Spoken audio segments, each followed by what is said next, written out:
E aí, pessoal, que está aqui no Janelas e Portas da Alma, estamos mais uma vez com mais uma live. E é um prazerzaço agora estar com o José Neto.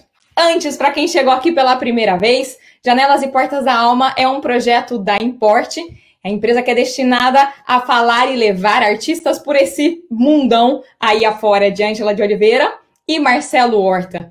E estou encarregada agora de mudar de patamar. Eu estava acostumada a ser a mediadora. Agora o Neto vai me fazer ser uma apresentadora. Estamos mudando de elevando funções. E isso é por causa dessa pessoa incrível que está aqui com a gente.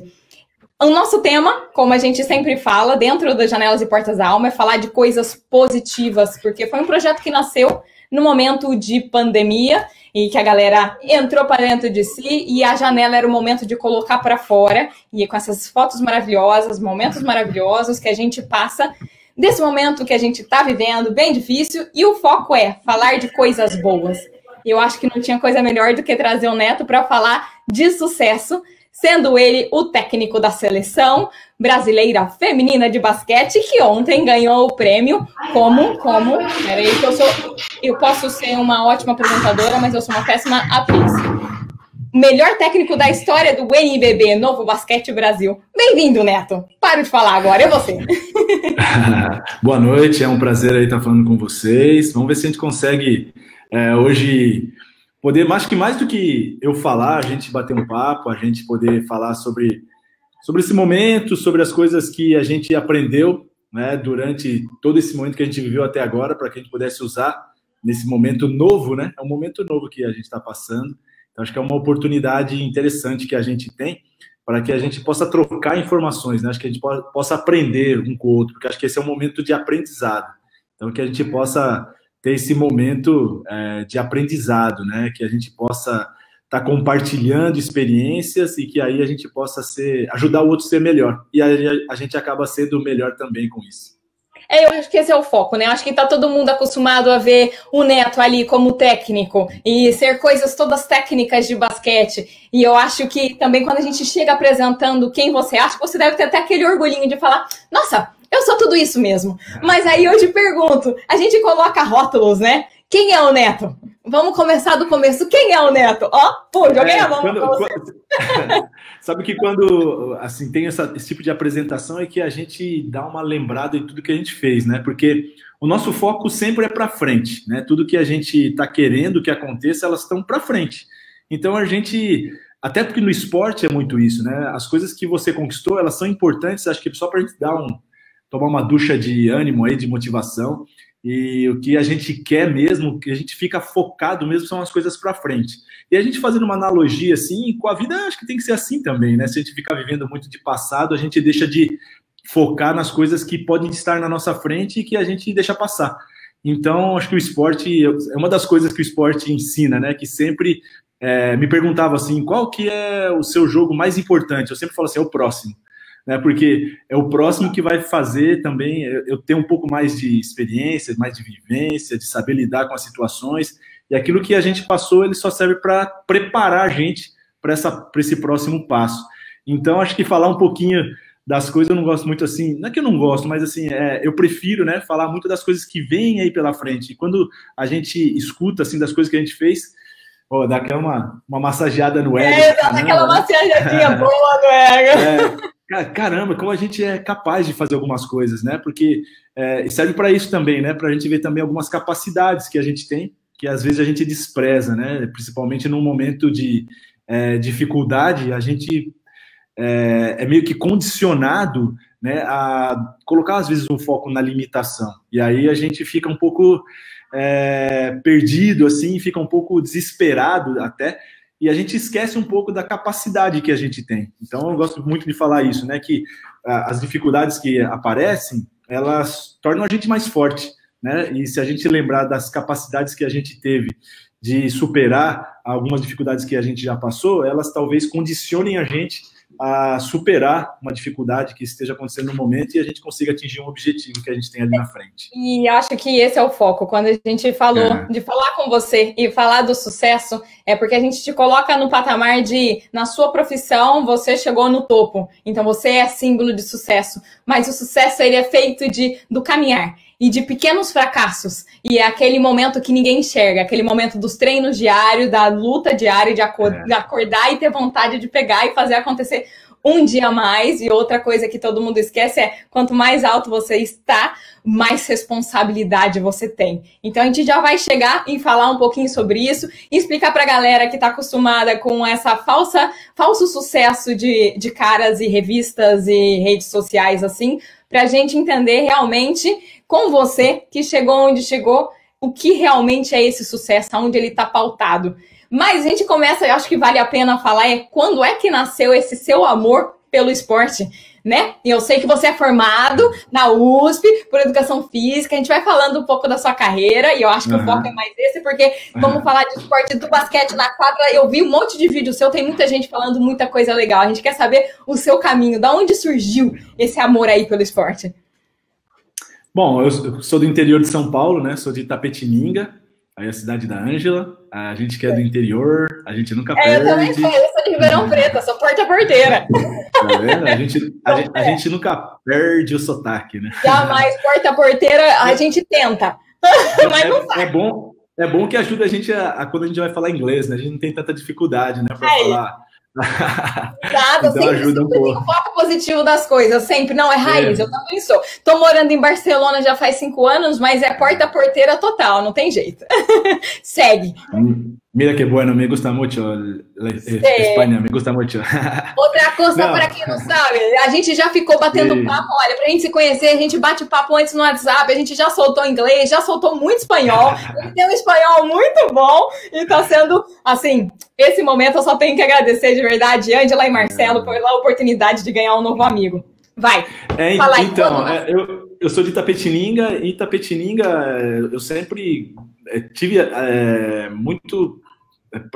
sempre fui praticante, né, de algumas modalidades esportivas, e na escola eu sempre fiz alguma coisa ligada ao esporte. Então eu fiz atletismo, joguei handball, comecei jogando basquete, joguei até beisebol. Itapetininga é uma cidade que tem uma colônia japonesa muito forte e tem um time de beisebol forte. E meu pai trabalhava, né, com essa colônia japonesa que tem em Itapetininga, e eu, claro, comecei a praticar também o beisebol. Só que depois na escola, um professor de educação física, que é o Coca, que é um saudoso aí, uma pessoa que eu tenho uma gratidão muito grande. Ele era meu professor de educação física, ele era o técnico do time da cidade. E ele me convidou para poder jogar basquete no time da cidade, e ali eu me apaixonei pela modalidade. Então, depois Qual é a sua altura? Qual é a sua altura? Hoje eu sou baixinho, eu tenho 1,85. 1,85, mas tudo bem. As pessoas vão tomando fermento, não sei, essa coisa, não sei até que vai chegar, gente, não tem limite esse povo. Eu fico pequeno até perto das meninas do time, da seleção, eu fico pequeno perto delas, elas já são bem maiores. Você é o chaveirinho delas. Mas aí eu comecei na escola, então por isso eu dou muito valor assim, ao trabalho que é feito na escola, né, pelos professores de educação física. E acredito que dali pode sair muita coisa, né? E quando o professor da educação física, ou professor, qualquer que seja ligado à modalidade, ele faz com que o aluno, né, ele tenha esse gosto, que ele goste da modalidade, eu acho que ele, por mais que essa pessoa não vire, né, um jogador, que não seja um jogador, um técnico de elite, pelo menos ele vai dar o valor para o esporte, para a atividade física. Isso pode passar para os filhos, ou às vezes na empresa, quando ele trabalha numa empresa, um político, que se ele for político, ele vai valorizar a atividade física. Então é importante, né? Já que a gente está falando de formação, você vê a importância que teve aquele meu professor lá do colégio, quando eu era ainda uma criança, que me despertou esse gosto pela modalidade, né? Que foi o basquete. Olha quanta coisa boa aconteceu a partir daí. E eu acho que a gente pode fazer um contraponto agora com a importância do professor, né? Eu acho que, especialmente pais que estão com filhos dentro de casa, nesse momento que a gente está passando, realmente dar peso para quem precisa ter peso. quem está formando, quem está fazendo um ser humano. É isso. Disso daí, de uma pessoa que foi ali na sua infância e te levou. Eu tenho uma irmã que tem muito orgulho, que é professora de pequenininhos, ela dá aula de inglês para pequenininhos, e assim, é o que eu falo o tempo todo com ela, é assim, poxa, que orgulho, imagino, nessa pandemia, nessa loucura, inventando aula online, se revirando, não para de trabalhar para poder dar a formação do ser humano, é essa a base. E o esporte é só aquilo que move. Ele é paixão, não tem jeito. Eu acho que qualquer pessoa sempre acha uma maneira que não é só pro corpo, mas é pra sua alma. É você com você mesmo. Eu digo, eu não sou uma pessoa de esporte de equipe, não tenho crenças limitantes, mas assim, eu nasci para fazer um esporte sozinha, porque eu com muita equipe não sou de competir, não gosto dessa coisa de ter que ganhar, eu acho que todo mundo tem que ganhar. Então esse negócio de um ganha, o outro perde, para mim não rola. Mas é aquela coisa da sua superação, você com você mesmo, sabe? De você ser capaz, de você olhar para você e saber que ontem você foi um pouquinho menos do que você está conseguindo ser hoje, e essa é a importância do esporte e de um professor que da base conseguiu te mostrar esse caminho. Então, vamos lá, saindo da sua infância, foi aí o seu professor... Só complementando isso que você está falando, a gente usa muito a gente tem usado agora, a gente está com um projeto na Confederação para trabalhar com os profissionais, né, que vão, para capacitar os profissionais que vão trabalhar com o basquete. E a gente chama esses profissionais nem de treinadores, né, porque o comum é você chamar de treinadores, mas a gente chama de formadores, porque a gente acredita exatamente nesse sentido mais amplo, né, que você está falando aí, de realmente essa pessoa, esse profissional, ele ser capaz de formar. E quando você fala de formar, não é só ensinar a jogar, né? É você usar os elementos que existem no esporte para que você possa formar um cidadão, uma pessoa melhor. Então, acredito demais nesse conceito mais amplo aí da palavra de formador. E aí, depois, seguindo, eu saí, eu fiquei em Itapetininga, né, até meus 17 anos, quando eu saí dali de Itapetininga para ir para São Paulo para fazer a faculdade, passei na Faculdade de Educação Física, fui morar em São Paulo para fazer Educação Física lá na USP. E você se formou na USP, né? Você se formou? Também, me formei lá, mas no de Ribeirão e de música. Então, estamos ali juntos. Só. Então, a USP acho que foi a minha graduação, ela realmente me ajudou demais na minha formação como profissional, em todos os sentidos, né? Porque quando eu saí de Itapetininga, eu tive que morar praticamente sozinho em São Paulo, e ali você tem que aprender a se virar. E a gente também não tinha uma condição muito assim para conseguir se sustentar, então eu tive que trabalhar. Então minha faculdade era uma faculdade de período integral, onde eu entrava na faculdade às 7h30 da manhã, saía às 5h30 da tarde, e depois saía dali e já ia correndo para uma academia. Eu trabalhava numa academia fazendo avaliação física, e eu trabalhava ali até umas 9, 10 horas da noite, quando eu ia para casa, me preparar para o dia seguinte, fazer as lições, estudar para o dia seguinte, e assim começava o dia seguinte. A gente faz aquela pausa de tanta gente que está fazendo isso hoje, e é aquela coisa, quando você olha para trás e vê a sua história e fala, pô, eu consegui. E muita gente que tá nesse momento de olhar e falar, para onde eu vou? O que eu estou fazendo da minha vida? É isso, eu estou fazendo faculdade o dia inteiro, tenho que trabalhar, mas e aí? Mas é foco, é a questão de mirar, olhar para onde você vai, não tem jeito, solta uns espanhóis aqui perdidos. Você olhar para onde você quer chegar e foco, vai embora que você é capaz. É daí que parte o sucesso, é de você acreditar em você mesmo, é você ter garra, ter perseverança e seguir em frente. E aí, vamos lá, na Faculdade de Educação Física, eu tô sempre te cortando. Imagina. Acho que é isso, acho que a gente tem que trocar ideias, informações, e acho que esse é o negócio mesmo, porque só eu falar aqui vai ficar sem graça, né? Mas então, tá bom.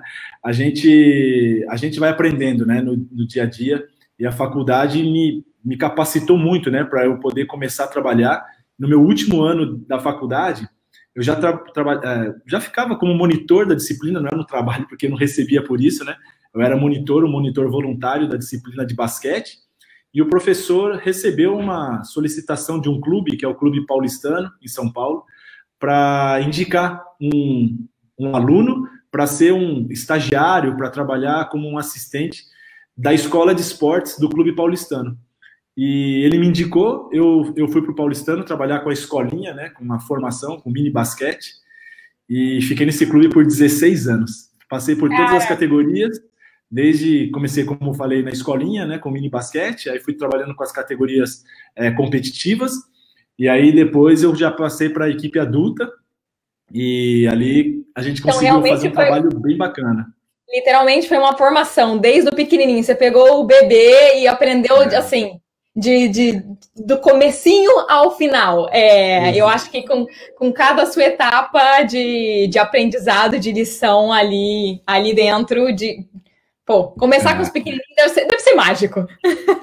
Muito legal. Até quando você tem também a graça, né, a felicidade de poder ver, por exemplo, aquele que você começou lá na base, quando eu entrei, ele era um atleta da base, e depois você vê ele jogando adulto, jogando no alto nível, você fala, que legal, sabe? Você vê a evolução daquele aluno que começou ali com você, e eu tive a felicidade de um desses alunos ser um cara que até foi um cara, ainda, né? Um cara muito conhecido aí no basquete espanhol, é o atual capitão da seleção brasileira, ele foi campeão aí pelo Barcelona, que é o Marcelo Huertas, e ele jogou no Lakers na última temporada do Kobe Bryant, ele foi o armador dessa equipe, e hoje ele joga em Tenerife, e ele foi eleito agora, o Tenerife foi campeão do Campeonato Mundial Interclubes de basquete, e ele foi eleito o melhor jogador, e ele é um brasileiro, e quando eu entrei no Paulistano, que eu entrei na escolinha, ele tinha 8 anos de idade, tá vendo? Já tô entregando a idade, mas hoje ele é um super jogador, e com todos esses títulos aí, jogou NBA, agora tá de volta à Espanha, foi campeão na Espanha, a gente sabe que a Espanha tem um campeonato de basquete muito forte, por isso eu tenho essa afinidade aí com a Espanha, e é legal você ver, né, um jogador que começou ali na base, na escolinha, você vai seguindo com ele, né, eu fui praticamente técnico dele em todas as categorias, até ele chegar adulto. A primeira oportunidade que ele teve no adulto, ele era juvenil, eu fui dirigir a equipe adulta do Paulistano, e eu coloquei ele para jogar no adulto, e dali logo depois ele foi para a seleção brasileira, e depois ele já foi para a Espanha, jogou no Juventude Badalona, e aí você sabe, aí pertinho de você. Do lado. Então é um jogador que assim, é uma referência, né? Por a gente ter conseguido não só o êxito de eu ter me transformado um técnico, mas também de você ver alguém que começou ali com você também ter se transformado num grande jogador.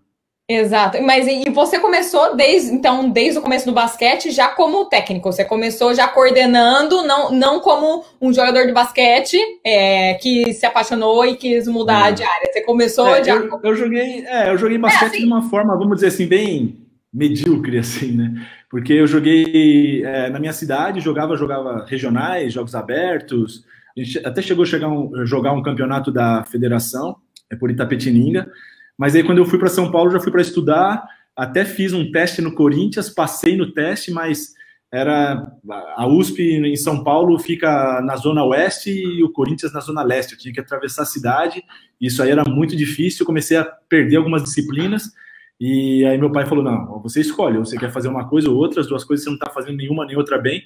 Aí acho que eu tomei a melhor decisão, né, de parar de jogar e investir aí na carreira como profissional. O que eu acho legal é esse contraponto, porque eu acho que a gente pode fazer com as empresas também. Não é porque a pessoa é o melhor jogador ou o melhor funcionário que ele vai ser o melhor em gestão de pessoas. Então, assim, você tem que estar sabendo daquilo, claro, você está trabalhando com isso, você tem que se colocar na posição do jogador e saber o que ele precisa, realmente quais são os treinos que ele tem que fazer, como é que tem que funcionar, mas gerir pessoas é muito mais além.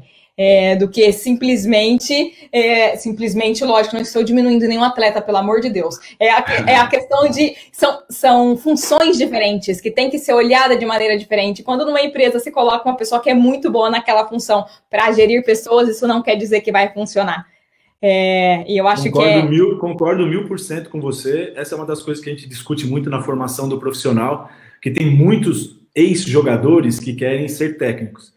E a gente fala, você jogar, executar é uma coisa, você ensinar aquilo que precisa ser feito, aí você não tem que controlar só você, né? Que quando você é jogador, você precisa controlar e controlar suas ações.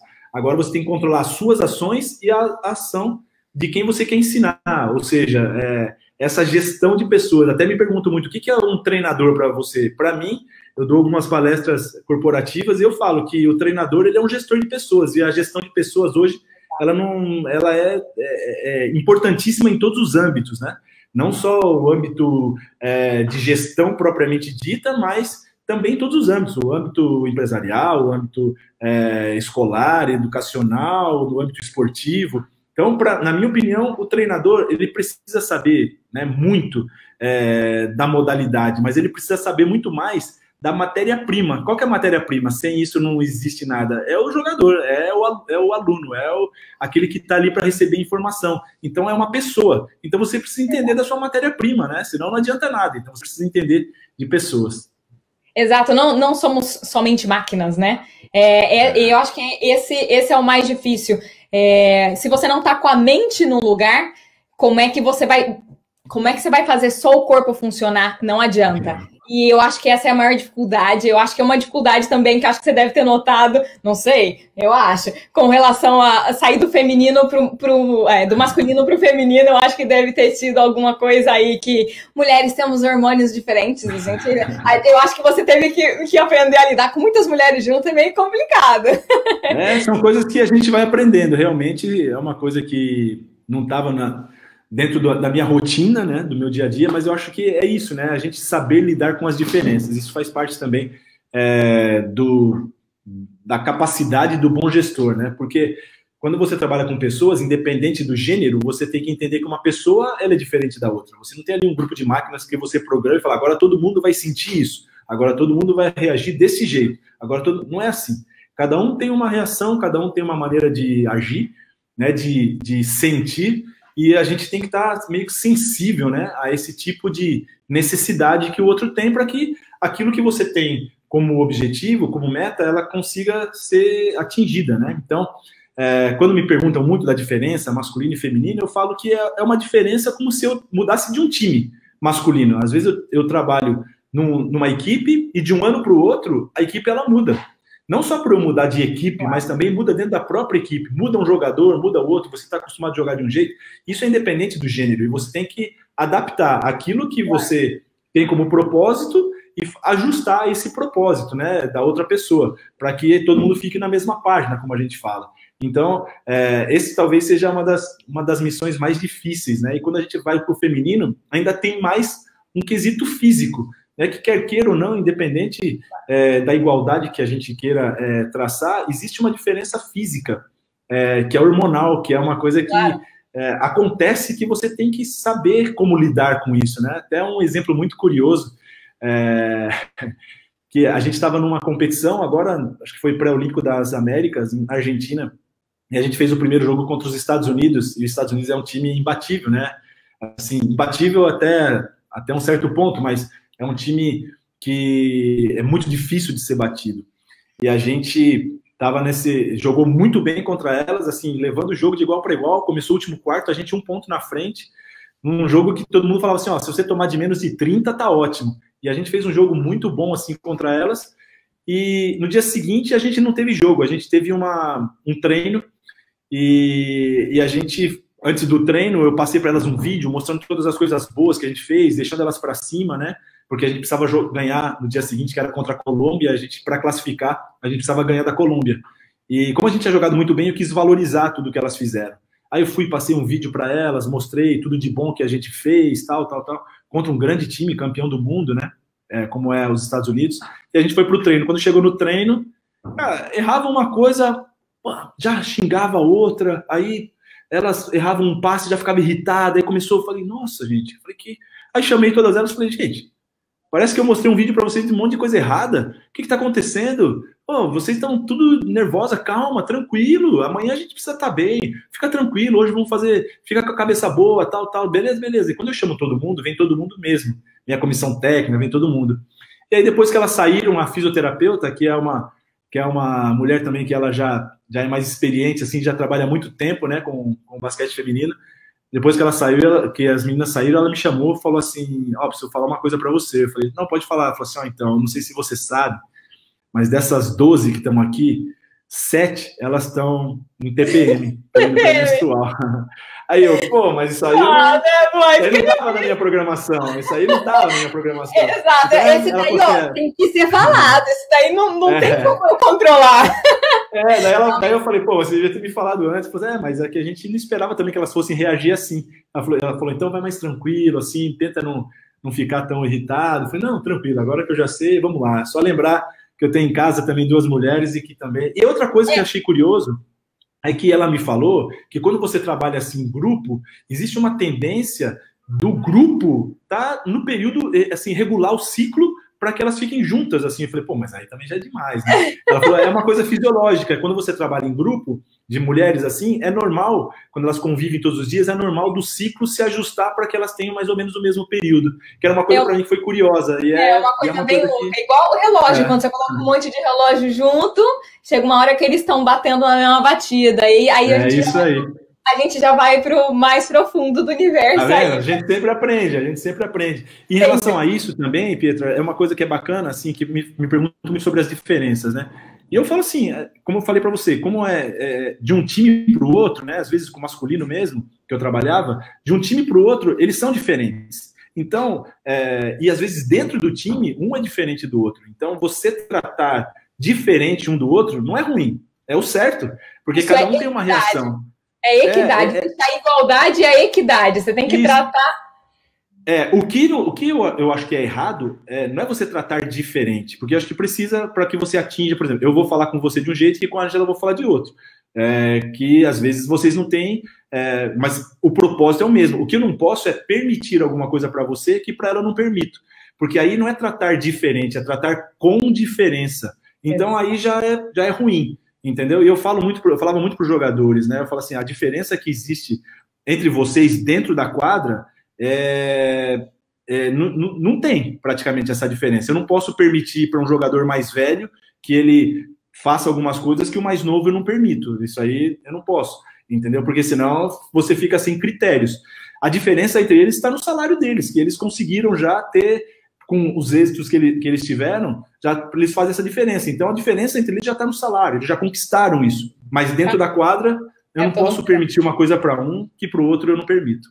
E eu acho que é muita questão de você olhar também que quando as pessoas falam de você se colocar no lugar do outro, quando você se coloca no lugar do outro, não é você olhar com seus olhos o que você tá vendo, é você realmente deixar que as pessoas tenham outra opinião em cima disso. E eu acho que isso que é muito difícil, porque você tem que abrir a cabeça de uma maneira que as pessoas, elas podem ser diferentes, não só podem ser diferentes, como elas podem pensar diferente de você, e isso tá legal. E é você conseguir fazer disso tudo um equilíbrio para ser uma equipe. E foi o que você falou, a diferença já tá no salário, eles conseguiram ali, mas dentro somos uma equipe, ponto final. Tem gente que, nesse caso aqui, ó, você tá melhor nisso, a gente vai explorar o que você tem de melhor, mas sozinho você não é ninguém. Se vocês quiserem ficar sozinho, o jogo nem começa.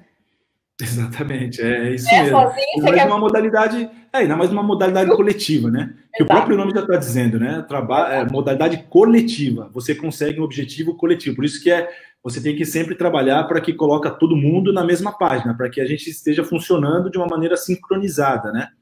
Que cada um saiba bem executar a sua função, mas que tenha o mesmo propósito, né? Porque esses dias eu estava escutando alguma coisa sobre isso também, que falava assim, é errado você falar assim, cada um faz a sua parte e pronto. Não pode ser assim. Né? Todo mundo tem que saber que vai executar a sua parte, mas todo mundo com um objetivo comum. Porque, por exemplo, num jogo, cada um tem a sua função, mas cada um tem que saber também que o objetivo é um objetivo comum. Ou seja, todo mundo quer ganhar o jogo, todo mundo quer fazer bem a sua função para ganhar o jogo. Então, esse objetivo, esse propósito é um propósito comum. Essa talvez seja a situação mais difícil, né? Até por um exemplo, né, que tem, por exemplo, no futebol. No futebol a gente vê no finalzinho do jogo, quando o time está perdendo e vai ter um escanteio lá, o que acontece? Vai todo mundo lá, até o goleiro sai lá do gol e vai tentar cabecear lá porque ele é mais alto, tudo. Não é função dele estar lá na área, a função dele é pegar, é ficar na defesa. Se ele pensar só na função dele, ele fica ali, o braço cruzado e fala assim, agora deixa eles lá. Não, mas o propósito é uma coisa maior. Eles querem ganhar o jogo, então ele deixa ali a posição que ele está para ajudar o time a ter um propósito. Então, a gente tem que pensar dessa forma coletiva. que a gente tem objetivos coletivos. E na vida é assim também, né? Se cada um viver de uma forma isolada, você acaba não respeitando o propósito maior, né, da vida, que é todo mundo viver bem. Acho que esse é o propósito maior, não é eu viver bem, nós vivermos bem. Então, acho que esse é o...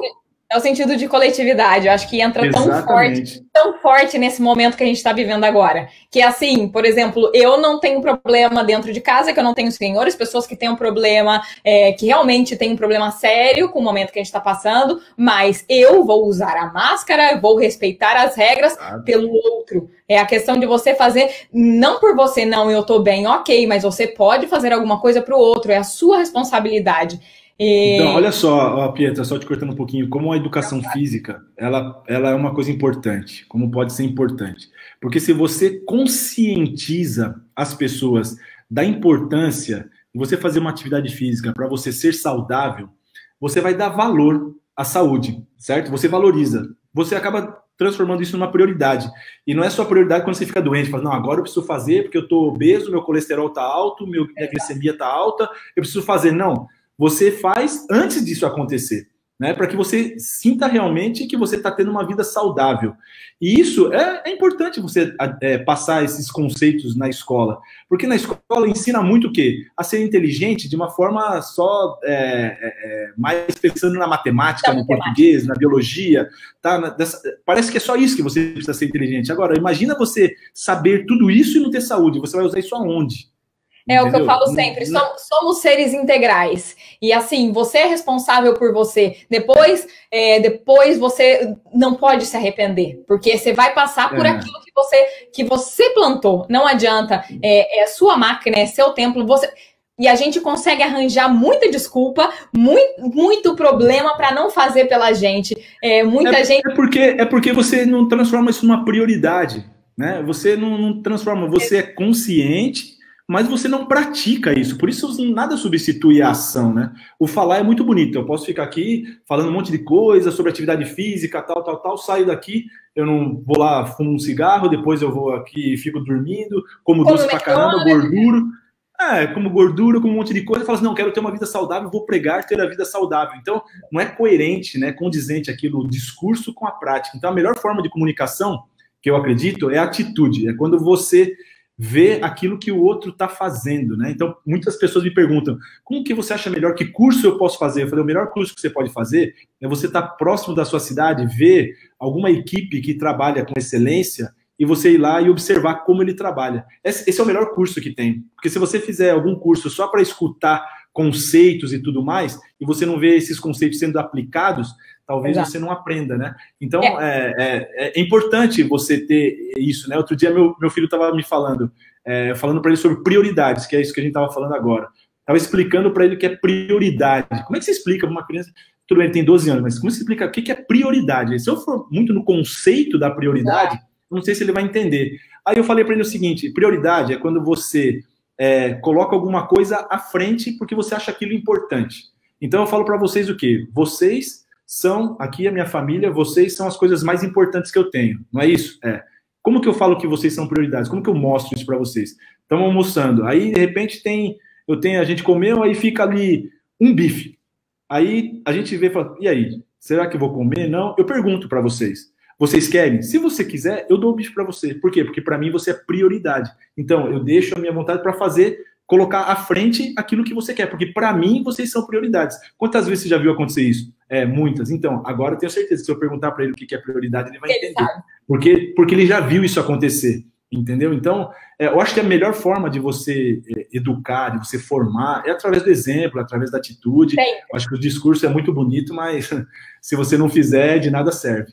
Sempre, não adianta. É o exemplo que faz. E o que eu falo, a gente pode ficar horas lendo livros, mas se você não absorve esse conhecimento, não vai te servir de nada. E, uma vez mais, somos seres integrais, a gente não é só aquele livro que a gente está lendo, a gente não é só o corpo, a gente não é só o trabalho, a gente é tudo. E você, neto, não deixa de ser um neto que está em casa quando você vai na quadra. São princípios e que você leva com você. É aquela coisa que as pessoas têm de ter duas caras. No trabalho eu sou uma pessoa, em casa eu sou outra. Não, você é você. E se você não usa esses princípios aonde você vai, Aonde está você? E eu acho que é um momento que é agora, muito forte, que a gente tem que se olhar. A gente fechou todos os ruídos externos. Então, a gente teve que ficar dentro da gente, dentro do que é prioridade pra gente, família. Eu que estou longe, independente, com a família que está perto, porque graças a Deus a gente tem a tecnologia que faz essas coisas juntarem mais. Aonde você dá o foco e fazer disso a sua vida um caminho de sucesso. Eu acho que o sucesso está pautado em você, cada dia, acreditar que você pode mais. E é o seu autoconhecimento e você se autodesafiar.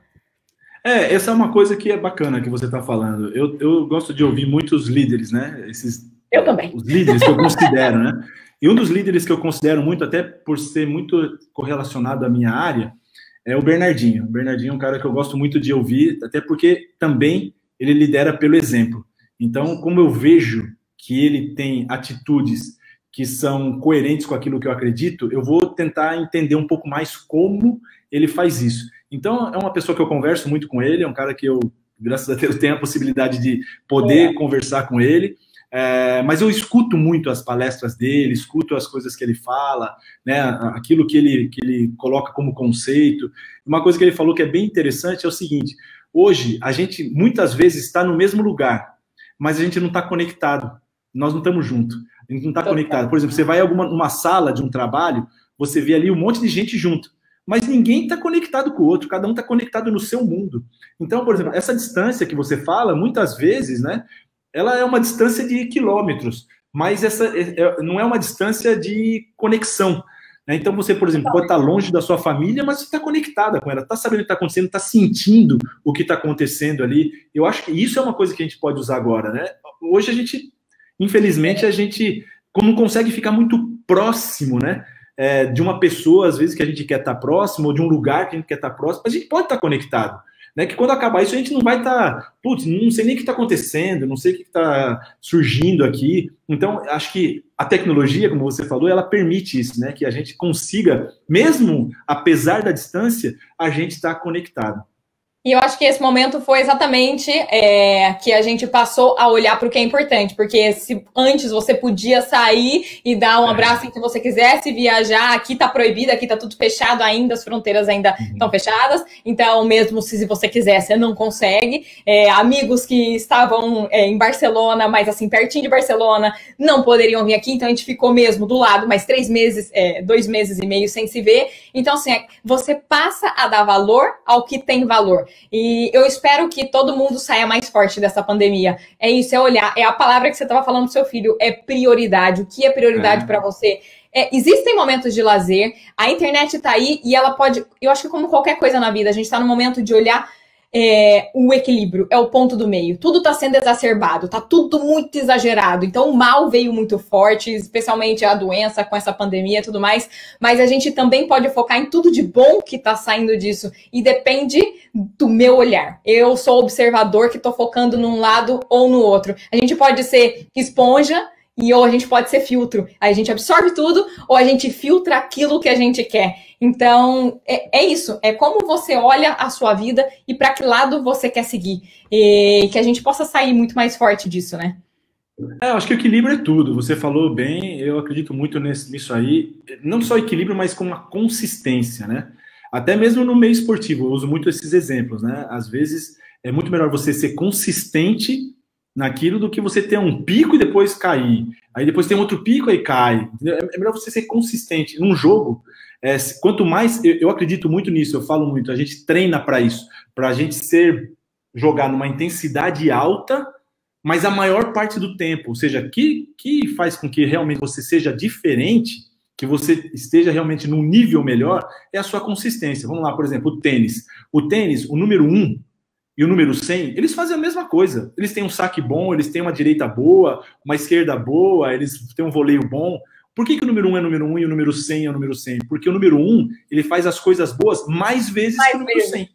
Entendeu? Então, acho que esse é o equilíbrio, essa é a consistência. A gente saber exatamente, ter a capacidade de saber que fazendo as coisas de uma forma boa, claro, boa e consistente é que vai permitir que você atue num nível melhor.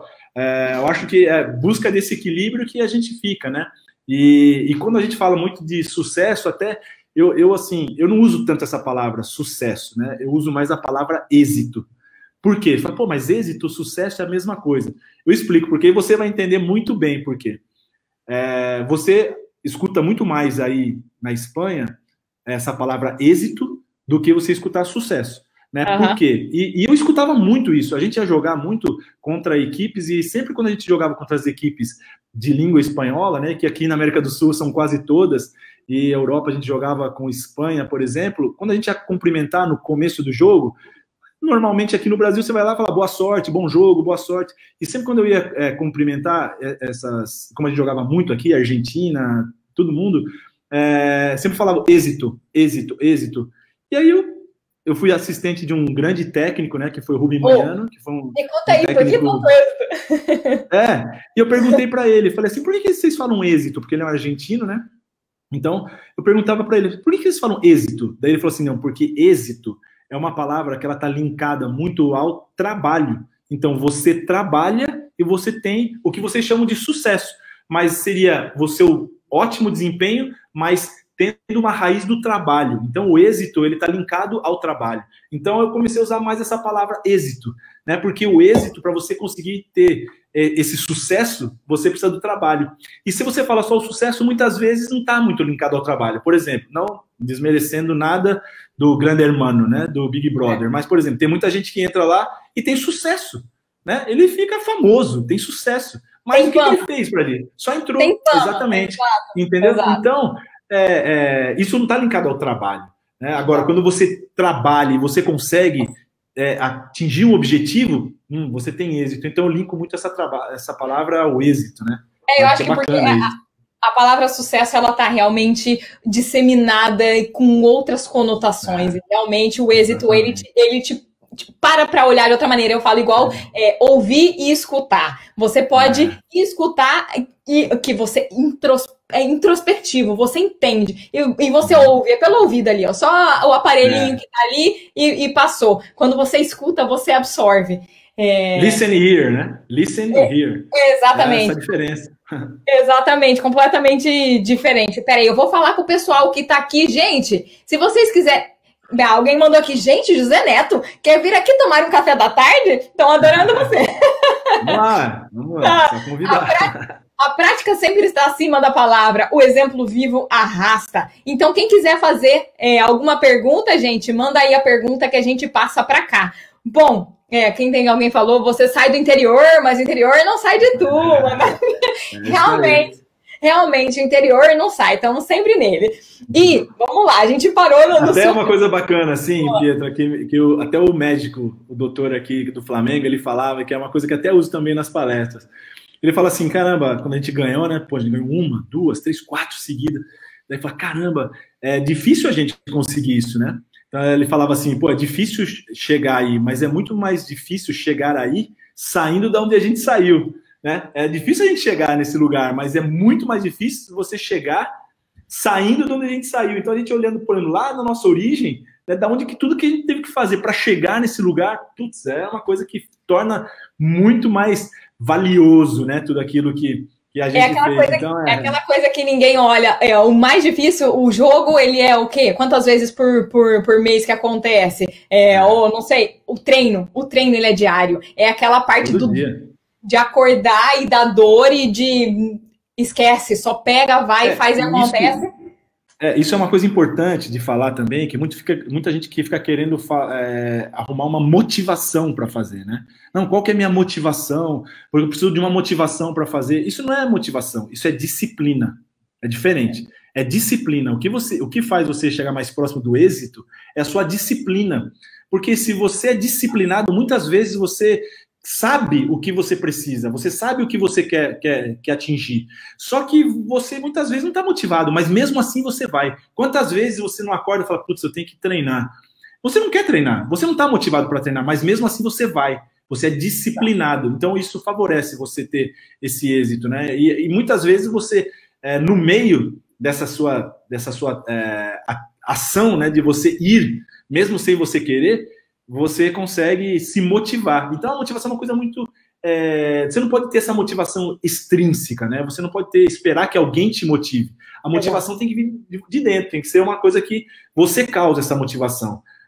Então, acho que é esse sentido, a disciplina. A disciplina é importantíssima e fundamental. E nem sempre será fácil. É esse o ponto. Olhar até porque se eu pensar... se eu te perguntar uma coisa assim, Pietra, pensa numa coisa que você tem orgulho de você ter conseguido, que você fala assim, caramba, eu consegui isso. Pensa numa coisa que você fala assim, cara, toda vez que eu lembro nisso, eu falo, caramba, eu fui capaz. Por exemplo, para mim, toda vez que falo numa coisa difícil assim, que eu consegui, por exemplo, campeão mundial, quando foi com o Flamengo, a gente ganhou do time da Euroliga, que foi o Maccabi Tel Aviv. Cara, isso para mim foi um negócio máximo. Caramba, como que a gente conseguiu isso? Que coisa que me enche de orgulho. Não foi fácil. Para a gente conseguir isso, a gente teve que ser campeão do NBB, que é o Campeonato Brasileiro, campeão da Liga das Américas, que não foi fácil, e depois a gente ganhar de um time que tinha um orçamento, talvez, o que eles gastavam por mês era o que a gente gastava por ano. Então era uma diferença muito grande, mas a gente conseguiu. Ou seja, aquilo que te dá, que vai ficar para sempre na sua cabeça, na sua memória do êxito que você conseguiu, ela não é fácil. Pode ter certeza. Se eu te falar, pensa numa coisa que você tem orgulho de ter acontecido. Cara, pode ter certeza que essa coisa não foi fácil. Ou seja, a dificuldade, ela faz parte dessa sua trajetória e valoriza aquilo que você conseguiu.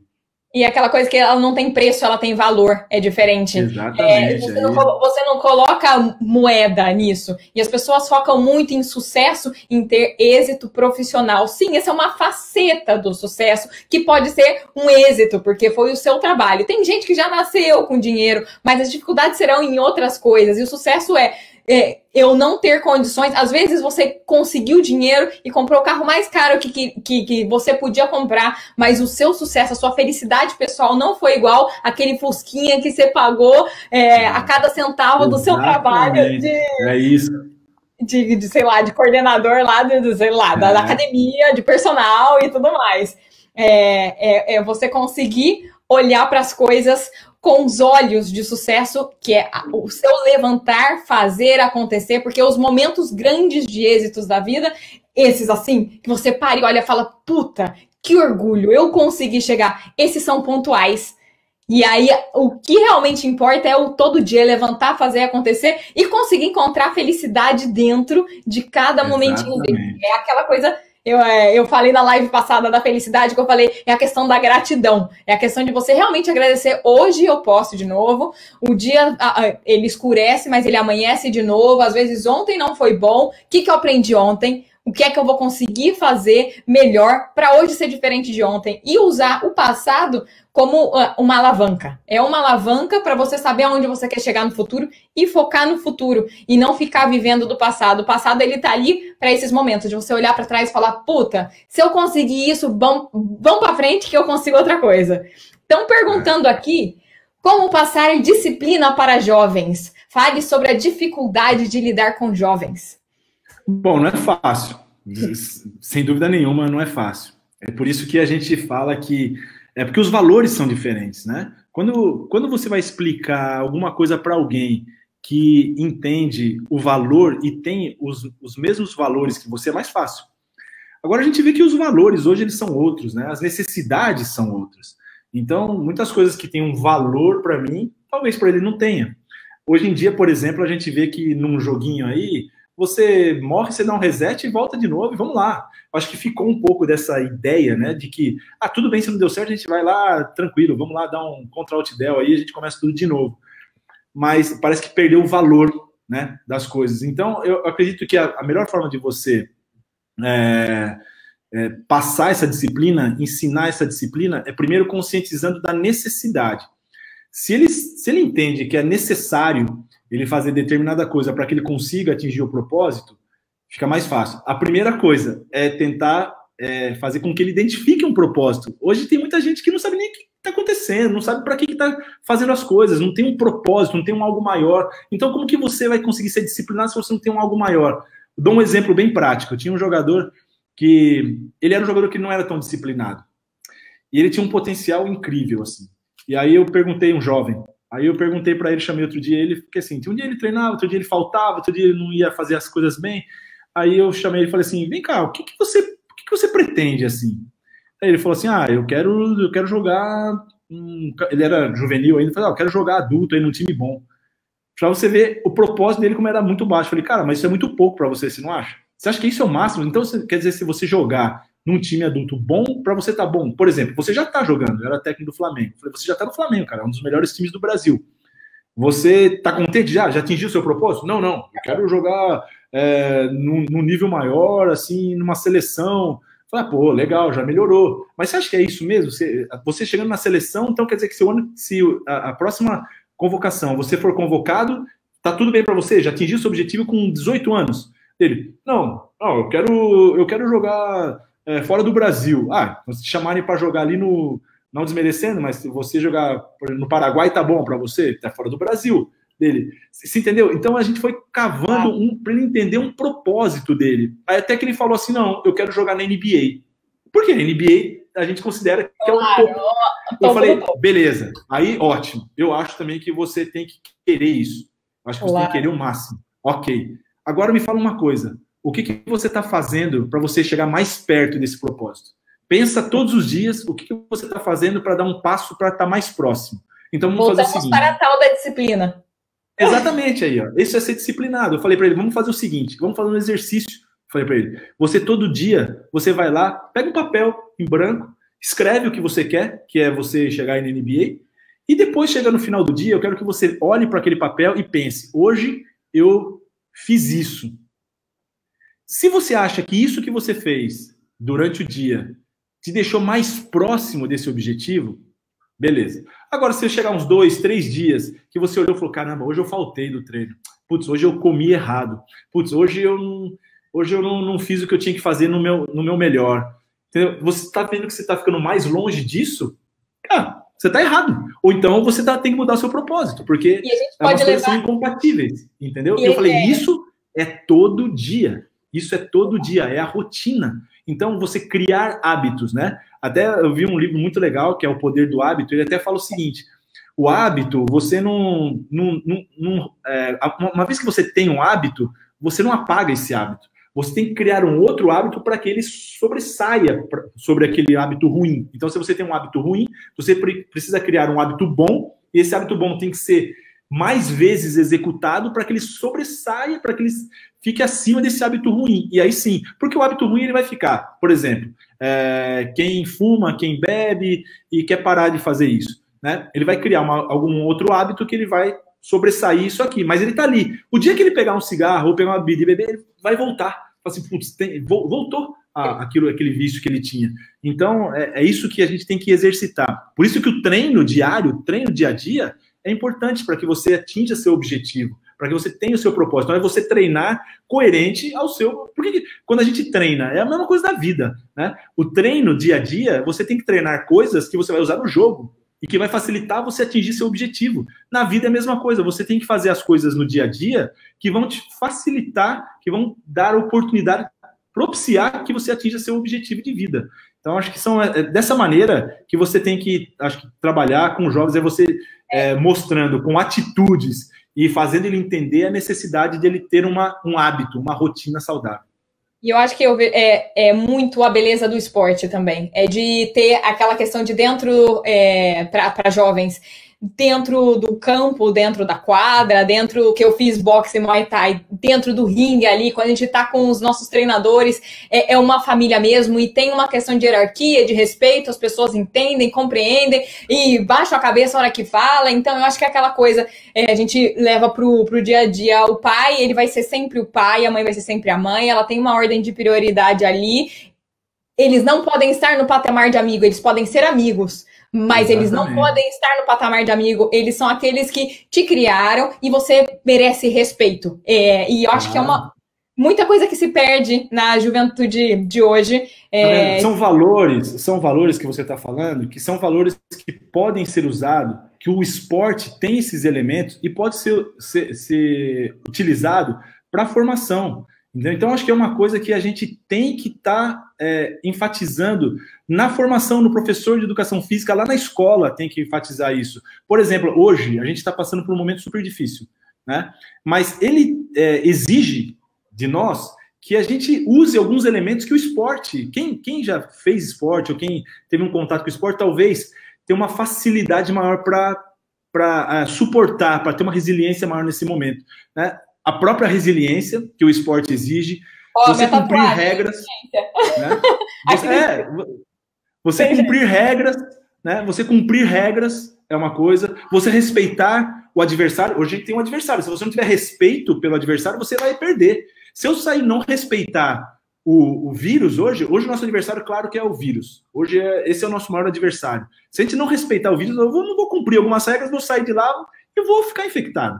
Então, eu tenho que respeitar, mas saber que se a gente trabalhar juntos, se a gente fizer cumprir regras, se a gente tiver cooperação, que é outra coisa que o esporte também tem, né? Que a gente consegue superar essa dificuldade. A gente tem um momento difícil, mas são elementos que o esporte tem que a gente pode usar nesse momento agora de dificuldade que a gente está passando. Não só pode, como deve, na verdade, né? Igual. Eu que treino sempre, já há 15 anos, aí é aquela coisa da adaptação, né? Primeiro é um momento de desespero, tipo, e agora? A academia fechou, não posso. Aqui não podia sair para correr na rua, né? Foi horário restringido no começo, aqui não podia de jeito nenhum. Você se adapta, meu filho, você quer mesmo ou você quer inventar desculpa para ficar sentado no sofá tomando sorvete? Esquece, é hábito. Quando você muda o seu cronograma biológico, quem você é, como você é, não adianta, você não vai fazer. Lógico, são momentos, existe momento de você querer sair, comer o que você quiser, existe momento de você não estar no clima de fazer esporte. Se você não trabalha com isso, a questão do limite também tá. Você trabalha com isso, desculpa, você não tem querer. Então, você só pega, acorda, vai e faz. Então, quando você faz isso para ter uma vida saudável, você consegue saber no momento desse que isso faz parte da minha vida, isso faz parte de quem eu sou e eu quero ser saudável. E o esporte te leva a fazer de você saúde. E desde pequeno, se você consegue colocar isso dentro de você, te traz essa disciplina de você olhar para você mesmo, acordar e falar. Muitas vezes é aquela coisa que você levanta, ainda mais academia, que é um esporte sozinho, né? Solitário, se você não tem um grupo de amigos, você levanta e você faz por você, não é por mais ninguém. É você com você mesmo, você levanta, faz, acontece e faz por você. Seus hormônios estão funcionando bem e você fica feliz com você, ponto final. E você poder dividir isso com um grupo é ainda mais legal. Essa coisa do trabalho em equipe é uma coisa assim que tiro muito o chapéu, especialmente para você de coordenação de tudo isso, porque, como eu falei, quanto mais alto você tá, mais responsabilidade você tem. E a minha dúvida agora é pessoal, como é que você coordena esses momentos assim? Porque a gente sabe, é um trabalho de um ano, sei lá de quanto tempo, para chegar naquele jogo e falar, puta, é agora, o psicológico. Qual é o seu controle psicológico aí? Porque eu sei, eu diria como cantora, no palco, aquele antes ali, até subir no palco, meu Deus do céu. E aí, a hora que você sobe, você fala, tá bom, esse é meu lugar mesmo, eu nasci pra estar aqui, tá legal. Mas o antes, Jesus amado, como que você controla? Exatamente isso. Você fez uma comparação que ela é muito oportuna, é exatamente isso. Só que tem coisas que, por exemplo, agora, recentemente, a experiência ela te ajuda muito nisso, né? Então, como eu falei para você, já faz muito tempo que eu estou agindo como um treinador, já fui para muitas competições. Minha primeira seleção brasileira, que eu fui como assistente, né, que eu participei, foi em 2004. Então, olha quanto tempo já passou e que eu fui em várias competições de nível alto internacionais, foi para os mundiais, Olimpíada, tudo. Então, agora a gente foi para uma competição com as meninas, eu estava com a mesma ansiedade, entendeu? Eu estava também, é claro que o controle disso você já consegue fazer melhor, mas estava com a mesma ansiedade. E aí você fala assim, você não teve medo? Lógico que eu tive.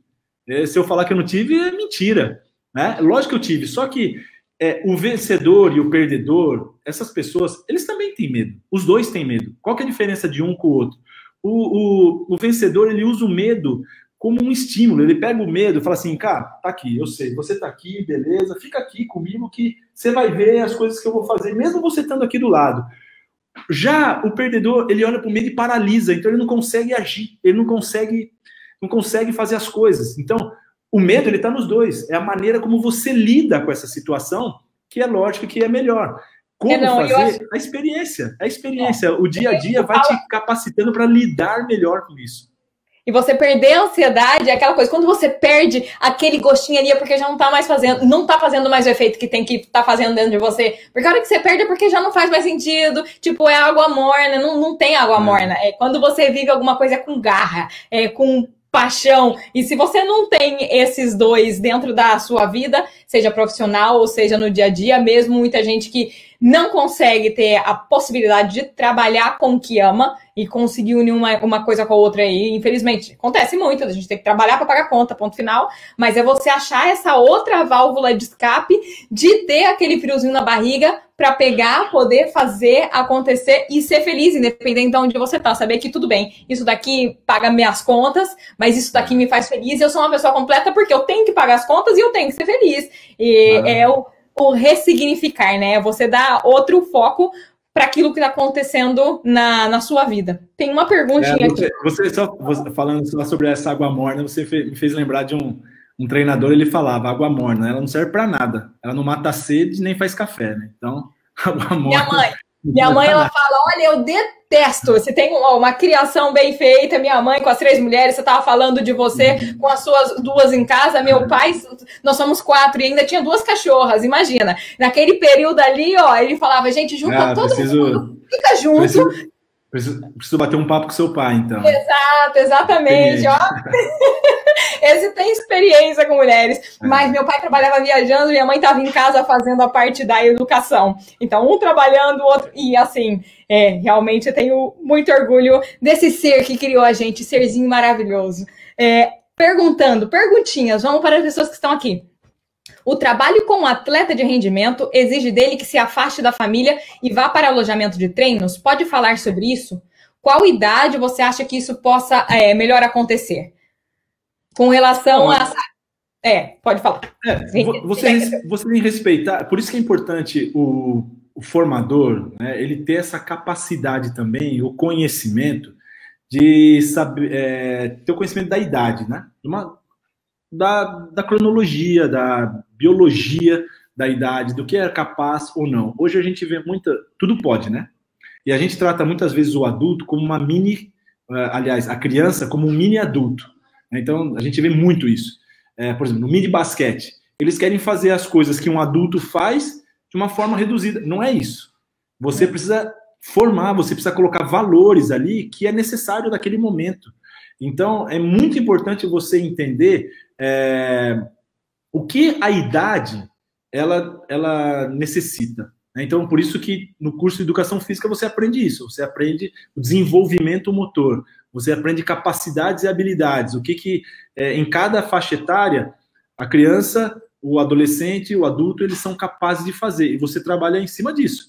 Então, eu acho que nunca é tarde, nunca é cedo, aliás, nunca é cedo demais para você começar um trabalho. Muita gente, vou dar um exemplo, e você sabe bem disso, que eu sei que você pratica. Por exemplo, musculação. Musculação faz mal. Não faz mal a musculação, faz mal se você fizer errado. Né? Isso é independente da idade.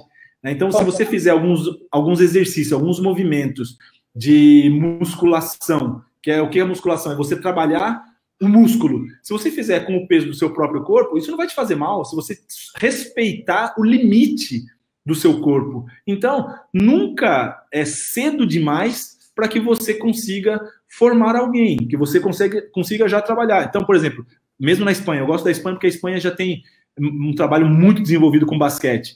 A gente vê crianças de 5 anos, 6 anos. Aqui mesmo no Paraná, tem um grupo que trabalha muito bem com a formação. E eles têm grupo de alunos de 4 anos de idade, 5 anos de idade. É legal isso, porque eles respeitam isso e eles brincam usando elementos. Então, você já começa a criar condições, hábitos, né? Então, acho que não tem uma idade específica para começar, desde que você respeite aquela idade. Muitos treinadores perguntam para mim, o que você acha que um treinador ele precisa ter para ser um bom treinador de categoria de base? Eu falo assim, na iniciação, o que aquele treinador ele precisa, mais importante, é ele fazer o aluno gostar daquilo que está fazendo. Porque a partir do momento que o aluno gosta, ele sente prazer de estar ali, fica mais fácil de você ensinar, já que sua função é ensinar. mas você não vai conseguir ensinar se você não fizer ele gostar daquilo que ele está fazendo, porque a idade, ela precisa disso. Você não se dispõe a fazer uma coisa, né, se você gostar. Estou falando isso de uma coisa voluntária, né? Ninguém é voluntário a fazer alguma coisa se não gosta de fazer aquilo.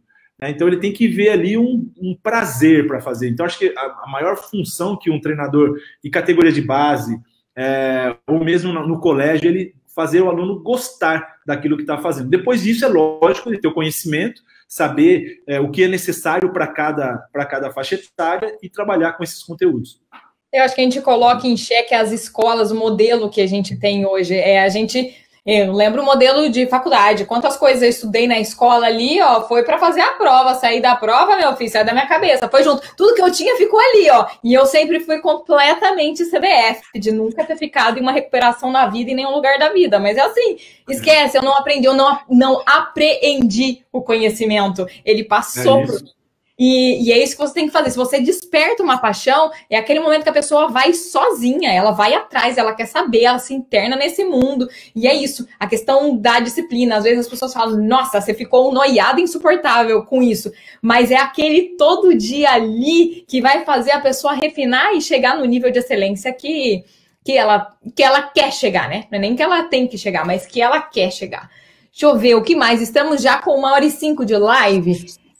O que eu queria te perguntar de especial. Ah, você morou no Japão. O que teve de legal aí no Japão, de diferente, que você pode colocar? Muito legal. As coisas assim que a gente estava falando até agora, né? A questão de... disciplina. Japão, hierarquia, né? Ali tem regra para tudo. Eu sou uma pessoa que eu gosto de cumprir algumas regras. Gosto de cumprir regras. Então, ali tem regra para tudo, até para você andar na rua, você, por um lado, anda quem está indo, pelo outro lado, quem está vindo. Se você está andando no lugar errado, a pessoa que está naquele lugar, ela para. Lógico que você vai passar por cima da pessoa, você tem que desviar, ou seja, você tem que ir para o seu caminho, e aí ela continua no dela. Ou seja, ela não muda o caminho dela porque você está errado. Ela continua ali. Então, são algumas coisas assim que acontece no Japão. Ali eu me senti assim, vivendo dignamente. Né? Porque o certo é o certo, o errado é o errado, existe um comando, aquele comando ele é seguido, não é uma coisa autoritária, é uma coisa de respeito, e até eu estava conversando esses dias com o Zico, né? O Zico, ele foi uma das pessoas que também, quando eu tive essa proposta de ir para o Japão, eu fui conversar com ele, e ele falou, bom, ele já está há muito tempo, o Zico é um deus lá no Japão, e ele estava conversando com ele esses dias, ele falou assim, cara, lá esse negócio do coronavírus, lá o imperador fala fica, não fica e acabou, entendeu? Porque, sabe, tem um controle do país, né? E existe um respeito à hierarquia. Então, acho que são coisas que o Japão mostra, assim, que bem ou mal, existe uma maneira de ser conduzido, né? Porque eu acredito muito que a liderança, a liderança o próprio nome diz a liderança, né, de você conduzir alguma coisa. Hoje não tem mais aquele negócio, a liderança é quem está em cima, né? Até porque é difícil você conduzir alguém estando em cima. Você tem que estar na mesma linha e conduzir essas pessoas que estão nos seus espaços e vão te seguindo. Eu acho que esse é o líder. Então a gente vê muito essas coisas no Japão, né? O certo é o certo, o errado é o errado. Eu até tenho uma curiosidade muito interessante. Eu fui assistir, eu morava numa cidade que era no norte do Japão, Sapporo, era uma cidade muito fria, e eu fui assistir um jogo de futebol lá, soccer, que é um dos esportes também bastante praticados lá, né, bastante conhecido, e eu fui assistir, e na cidade que eu morava, tem um estádio pelo frio, né, porque é muito frio e neva muito, então era um estádio coberto, sei lá, 30 mil pessoas, no estádio coberto, 40 mil pessoas, não me lembro, mas coberto. E eu fui assistir, cara, tava lá assistindo o jogo, e chegou o intervalo, eu falei, bom, deixa eu ir, vamos ali comer alguma coisa, vamos pro banheiro e tal. E a hora que eu tava descendo ali, era uma área VIP ali, a gente tava descendo e a gente olhava, assim, a arquibancada, né, as cadeiras lá, a gente olhava, tinha um monte de bolsa, de bolsa aberta, com o celular, assim, aparecendo, dinheiro. Aí eu fui descendo e falei, não era uma, eram várias. que estavam assim no assento. Aí eu peguei e falei pro manager, né, que estava comigo, eu falei, as pessoas deixam assim, né, a bolsa deixa assim aberta, tal, ele deixa, não, coach, eles só foram aqui no banheiro ou comer alguma coisa, tipo, como nós vamos fazer? Pô, mas eles deixam assim aberto, ninguém mexe? Aí o cara olhou para mim, tipo assim, sem entender, falou, mas por que vai mexer? Não é deles? Ou seja, a cultura, né, nossa, imagina, eu fiquei imaginando, imagina eu num qualquer estádio aqui no Brasil, vamos lá, eu moro no Rio, no Maracanã. Aí eu tô no Maracanã, eu levo minha bolsa, aí eu deixo minha bolsa lá, com meu celular, com dinheiro, falo, vou ali no banheiro, já volto. Não. Eu falo complicado. Igual, igual vim morar aqui na Espanha, que aí você vê, tipo, caixa forte aqui, que os carros fortes da vida. Os carros fortes descem, o mesmo cara que é o motorista é o cara que entra e pega o dinheiro. Você lembra no Brasil lá, os caras com as armas, você fica com medo de passar, fala, eu só tô passando, não tô fazendo nada. E aqui o mesmo cara que dirige, aí você só pensa, fala, gente, o bandido brasileiro aqui ia se dar bem, pelo amor de Deus, não tô falando pra ninguém, vem pra cá não. Então, é uma coisa que, assim, faz parte da cultura, né? E eu acho que isso aí, para mim, foi uma coisa muito bacana. Por outro lado, também tinha, por exemplo, do próprio jogo, né? Aqui, o jogo, a gente cria uma situação, por exemplo, um bloqueio direto, aí um bloqueio na bola. Aí, isso já criou uma situação de desequilíbrio que o jogador, ele toma a decisão que ele acha melhor ele tomar naquele momento, né? Ou ele arremessa, ou ele passa, ou ele continua driblando. Ele toma a decisão. Lá eles esperavam que eu falasse. Porque como tem muito esses deles seguirem uma ordem, então eles esperam um superior dizer para ele o que eles têm que fazer. Entendeu? Então eu falava assim, então agora você faz o bloqueio direto e pronto. Eles falam, e daí, eu faço o quê? Passo, arremesso? Falei, não, aí você vê, porque eu não sei como que o adversário vai te defender. Então você toma a melhor decisão. Então esse tomar a decisão para eles também é uma coisa que custa. Entendeu? Então são coisas assim que a gente vai aprendendo da cultura. Mas eu achei super válido, uma coisa que, como pessoa, assim, acho que me ajudou demais, eu gostei muito, espero que eu tenha uma oportunidade de poder voltar. E aquela questão do crescimento, você nunca será igual, a experiência que você teve, que você traz, e te faz quem você é hoje, eu acho que é isso, também ter o olho para ver, realmente ver todo o lado que tem bom, e também ver o lado que nossa senhora, falta aí também. Então, como sempre, é o caminho do meio. Eu falo que eu fico muito feliz de ter a oportunidade de estar morando na Espanha, porque eu sou brasileira, eu tenho muito orgulho de ser brasileira. Então, eu uno o melhor do latino, mas, claro, sabemos, qualidade de vida, no momento que estamos, aqui onde estou, realmente, a gente sabe, é muito melhor qualidade de vida do que no Brasil. Eu tenho essa oportunidade, graças a Deus, estou aqui, sendo feliz, mas é isso, é o fato de eu ter a melhor coisa, eu sou a brasileira aqui na Espanha, vivendo. O sonho era que meu país tivesse essas condições e eu não precisasse nunca ter saído. Quem sabe um dia volto, talvez não, mas assim, é de você usar a oportunidade e saber ter olho para ver, né? Quando eu voltei do Japão, eu fiquei acho que umas 2 semanas aqui no Brasil e depois eu fui para a Espanha. Eu fiquei uns 20 dias na Espanha, onde eu fiquei em Madrid, onde eu fiquei ali acompanhando tanto o treino da seleção brasileira, seleção espanhola masculina, como também eu fui para os treinos do Real Madrid e acompanhei a Copa do Rei, que tem aí, que é uma competição forte, sim, né? E foi em Madrid. E eu fiquei ali por aquele tempo.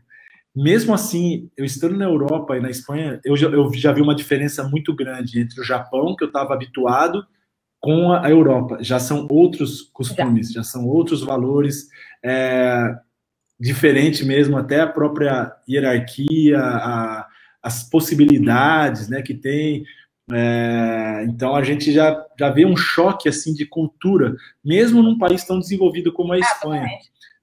Então assim, é legal quando você pode ter essa oportunidade, claro, porque você fica mais fácil de você tomar suas decisões, né? Quando eu voltei, porque lá no Japão tudo você vai lá, reverencia, né? E você fica, a gente vê muito assim. Depois que eu cheguei, eu fiquei umas 2 semanas, fazia assim, comecei a falar assim, você tá fazendo assim por quê? Eu falei, putz, que você acostuma, né? Você vai pegar, cumprimenta a pessoa e fazer assim, a pessoa vinha te abraçar, você vai ficar meio assim, putz, pode, né? Porque lá não tem isso, né? Mas é uma coisa bacana, assim, quando você conhece bem as culturas, você pode tomar as melhores decisões. É aquela coisa de Estamos, graças a Deus, num mundo nesse momento globalizado. Você teve a possibilidade de estar ali e é completamente diferente. Eu sou dessa. Quando eu vou viajar, eu não quero ir para os lugares, claro, tem os lugares turísticos que você quer conhecer, mas eu quero saber como se vive ali, realmente, qual é a cultura, o que faz diferente, o que tem de incrível ali, o que tem de não tão legal, mas assim, como as pessoas vivem, porque são realidades diferentes, a gente está acostumado a viver dentro da nossa caixa, e é o que eu falo, se você tem a possibilidade, quando tiver um filho, ou quando você tem um filho, de mandar para fora, você sair da sua cidade para ir para São Paulo, ter que se virar sozinho, puta, que choque de aprendizado, né? Aquela coisa que só empurra. E vir para outro país, que a gente chegou aqui, nem o espanhol eu sabia falar, eu sabia inglês, sabia francês, mas espanhol de maneira nenhuma. Então, assim, você se sente completamente fora. Que choque de aprendizado, de cultura, e aquela coisa do respeito, de você começar, tá, eu estou me inserindo nessa cultura, eu não quero que as pessoas se insiram na minha, eu vou mostrar que a minha é muito boa também, mas eu tenho respeito por tudo, o mundo tem tanta... As pessoas tentam colocar as coisas em caixas, poxa, nós somos um planeta só, põe de longe ali, você enxerga, é um planetinha só, que a gente fez as fronteiras. Graças a Deus tem muita coisa legal de ser diferente, mas é isso, a gente é um só, e é nisso que a gente tem que se basear, em valores, em princípios, e olhar o outro com o melhor olho que a gente pode olhar. Olha, chegamos em 1h15 de live, você quer falar alguma outra coisa muito especial, porque estamos no momento finalzinho?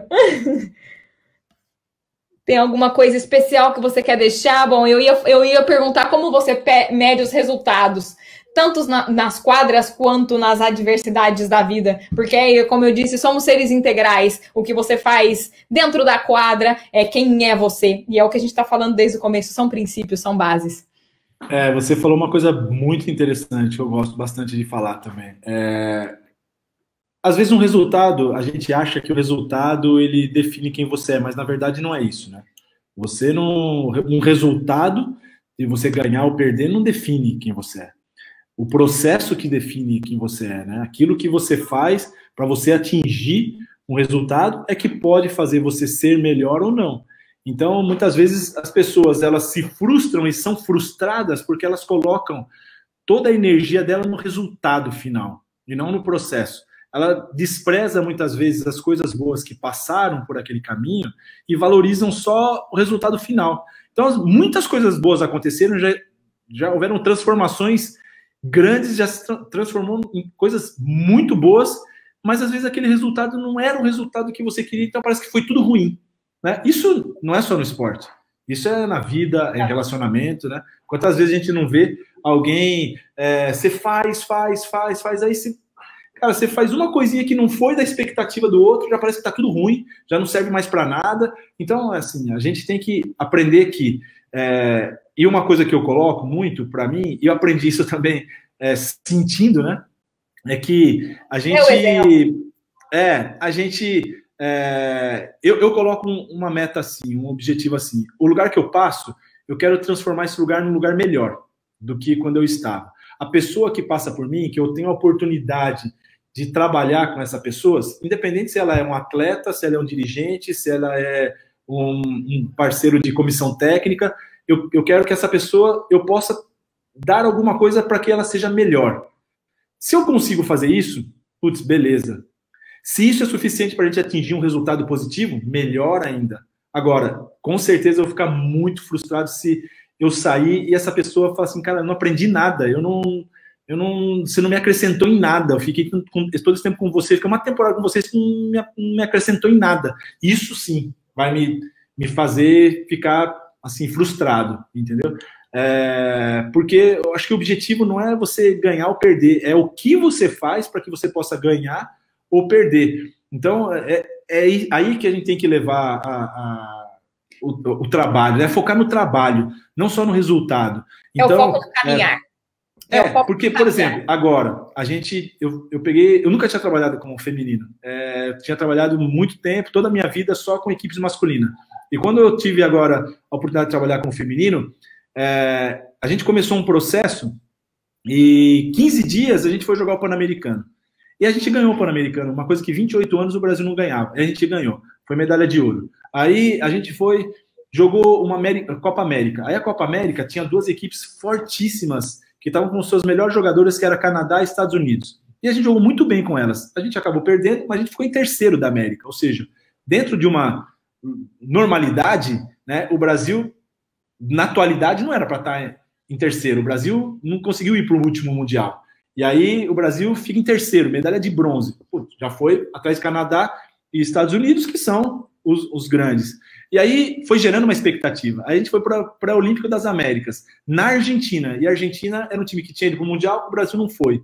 A gente só perdeu para os Estados Unidos e a gente conseguiu ganhar da Argentina, nós tiramos a Argentina e a gente seguiu para o pré-olímpico mundial. No pré-olímpico mundial, a gente jogou com equipes fortíssimas, como a Austrália, a França, foi na França. Como a Austrália, a França e Porto Rico. Mas a gente acabou perdendo de Porto Rico de 2 pontos na prorrogação. E a gente ficou fora da Olimpíada por conta dessa derrota. Mas jogamos muito bem com a Austrália, jogamos muito bem com a França, mas é lógico, não foi suficiente para que a gente pudesse ganhar e tá ali. Então, fica, às vezes, parecendo de que tudo aquilo que a gente trilhou até ali, como a gente não conseguiu classificar, parece que não serviu para nada. E não é verdade. Eu tenho certeza que hoje a equipe está muito mais preparada para as próximas competições que vão vir. Porque a gente fez nesse caminhar um processo que as outras equipes já estavam fazendo há muito mais tempo, já estavam num ciclo olímpico de 4 anos. Entendeu? Então, assim, durante esse processo, o que a gente fez não foi suficiente para que a gente classificasse, mas já melhorou muito a equipe, já deixa a gente numa condição muito mais próxima de ter um êxito futuro. Então, acho que é isso, sabe? É a gente valorizar esse tipo de coisa. Também, né? É respeito do outro, que o outro... a gente conseguiu muito, mas o outro conseguiu por mérito deles. Foram 2 pontos que para ele falou, puta, por 2 pontos. Isso não diminui tudo. Pode falar. Claro, será que foram 2 pontos numa prorrogação que vai dizer, não, você não presta. Ou então, você é uma jogadora ruim. Você não fez... Não, cara, não foi isso. Sabe, isso foi um detalhe que o outro aproveitou. Eu não gosto muito de falar de detalhe, porque a gente escuta muito isso, né, no esporte. A gente perdeu por um detalhe. Eu prefiro ganhar pelo detalhe. Porque se o detalhe ele é importante, ele deixa de ser um detalhe. Né? Então, eu falo assim, eu perdi por um detalhe. Pô, mas então, se você acha que o detalhe é importante, que fez você perder, então o detalhe não é um detalhe, é uma coisa importante. Você tem que dar valor para isso. E o esporte do alto nível é exatamente assim. Você vê 2 pontos, na prorrogação separa você ir para uma Olimpíada e você não ir para a Olimpíada. Né? O quanto que um time é melhor que o outro por 2 pontos numa prorrogação, no último arremesso. Entendeu? Então, será que são tão melhores assim? É o nível de excelência. É o nível de excelência. É o nível de excelência. É o que você... E se você acha que para você atingir esse nível, você precisa tá atento a esse detalhe, então você tem que estar atento a esse detalhe. O detalhe deixa de ser uma coisa... não, isso é discurso de quem quer dar uma justificativa, né? Meu pai fala, a justificativa ela não serve para nada. A justificativa não serve para nada. Por quê? Para os amigos você não precisa dar justificativa. Os inimigos não acreditam, então não serve para nada. Então faz o que tem que fazer e pronto. Exato, e é aquela coisa mesmo, você falou de se nivelar, de desvalorizar todo o trabalho que foi feito por causa desses 2 pontos, não tanto que a gente cresceu, tanto que a gente fez. E no final das contas, além daquele gostinho do jogo seguinte, da competição seguinte, de falar, puta, foi quase, nessa a gente quer. Então, acho que é você transformar isso e fazer uma motivação. Como eles conseguiram, por causa desses 2 pontos, esse tal desse detalhe que fizeram eles levarem e não a gente. Mas o que a gente aprendeu com tudo isso, o que a gente foi melhor e vamos na próxima tentar de novo, desde que você deu o seu melhor, independentemente do resultado, é o caminho que você tem que seguir. E eu acho que você é o maior exemplo disso hoje, ganhando todos os títulos que você tem ganhado. Pera, temos um comentário, vamos ver. Mas uma coisa, sabe que é legal? Muita gente fala, né? Quando você olha lá, coloca lá José Neto Basquete, você dá uma como é que fala lá? Stalkeada? Como é que é? Stalk, exato. Vamos stalkear. Você coloca lá, vai aparecer multicampeão. Mas, caramba, eu demorei 20 anos para ganhar o primeiro título. Ou seja, já perdi demais, já perdi muito. E depois teve uma sequência de títulos que se tornaram importantes. Mas eu perdi pra caramba, acho que perdi mais do que ganhei. Mas isso faz parte do processo, tá vendo? É aquilo que a gente estava falando. E se eu tivesse colocado o foco no resultado, eu tinha desistido, não tinha chegado aí. Porque se esperar 20 anos, quem que espera 20 anos para conseguir tudo isso aí? Ninguém tem essa paciência, essa resiliência. Porque eu via que cada vez eu estava aprendendo um pouco mais. Então eu ia para um campeonato e falava, pô, hoje eu voltei melhor. Depois eu ia para o outro e falava, hoje eu preciso ser melhor. Sabe, acho que essas coisas que fazem com que você seja motivado, né? E aí que tá, você continua porque você é disciplinado e essa disciplina te leva a estar mais motivado a conseguir aquilo que você quer tanto, que está ali na frente. É o foco no caminhar, é o hoje, é o acordar e querer fazer melhor do que ontem. E a gente tem o costume de sempre fazer essa nossa revisão da nossa vida no final do ano, na hora que vai virar o ano, e a gente faz uma vez por ano isso, e isso tem que ser diário. Então, com o esporte, a gente pode notar que realmente você tem que se forçar todos os dias, você tem que estar ali com você todos os dias, e a gente pode levar isso para o interior também, de quem somos, de quem queremos ser como ser humano, como moral, e o que a gente quer para esse novo mundo, que a gente consiga usar essa disciplina, não só dentro das quadras, mas eu tenho certeza, você dentro da sua casa, com as dificuldades de esposa e filhos e amigos e situação em que estamos, que possamos ser disciplinados no caminho do bem. E eu acho que é isso que a gente leva o sucesso. O sucesso é ter essa disciplina, essa garra, essa persistência e fazer acontecer, não deixar a bola cair. Tem momentos difíceis, existem muitos momentos difíceis, mas são eles que nos tornam mais fortes. É aquele que você olha para trás e fala, puta, se eu passei por isso, eu sou capaz do que vem para frente, bola para frente. É isso, né? A gente passa, acho que as dificuldades fazem com que a gente, elas não estão ali para impedir você de evoluir. Pelo contrário, elas estão ali para valorizar, né, o caminho. Se a gente olhar por essa forma, com essa ótica, eu acho que a gente vai até ter mais motivação para superar as dificuldades, né? Porque a gente olha assim, por exemplo, hoje, nós que estamos aqui, hoje, se a gente for imaginar quantas dificuldades a gente já não passou, e nós estamos aqui, entendeu? Nós estamos aqui, estamos vivos, a gente já matou um leão, cobra, lagarto, tudo o que apareceu na nossa frente, fez com que a gente estivesse aqui hoje. Então, não vai ser agora que a gente vai desistir. Não, a gente sabe que a gente é capaz de superar dificuldades. Então, vamos ser resilientes. Isso tem que estar aflorado no nosso desejo para que a gente consiga passar por mais dessa dificuldade e ali na frente a gente está mais maduro, vamos dizer assim. Eu digo assim, que esse momento é um momento mais para a gente abastecer a nossa... Eu falo que carrega com a gente uma mochila, né?